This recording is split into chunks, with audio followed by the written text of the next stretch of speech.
Opo. Buksan niyo pinto. So that's Terminal 21, ano? Tingnan mo guys, yung kanilang MRT train dito. Talagang masasabi kong wow, ibang klase ang Thailand. No? Ang galing, no? Bakit? Bakit? Ano? Bakit hindi ganun? No? Bakit hindi ganun? Bakit ito tapos yung sa ating bansa, ano? Wala, no? Pero wow. Panibago, no? Saan ba? So ito yung pinaka-public share dito, no?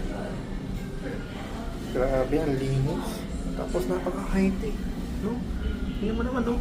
Akala ko mag-computer lang ako dito, eh. Ayan, ito yung mga buttons, oh. Ay, sa ganda. Napaka-linis. The best dito, no?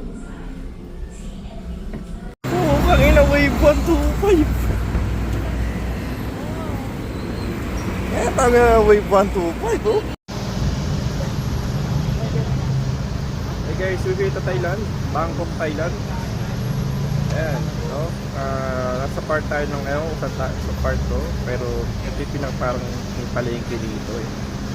Palengke nila. Tapos yung mga taxi dito, uli ng mga taxi. Yung weather dito guys, parang Pilipinas lang yun, no? Pero okay lang. Ayan. So nag-aabag tayo ng sakayan. Baka may tricycle sa jeep dito. Medyo lang. Pero actually guys, ang malinis, no? Maisong mga kalsada, malinis ako. Hindi sabing sobrang linis, pero wow, very impressive ang Bangkok, Thailand dito. Ang galing.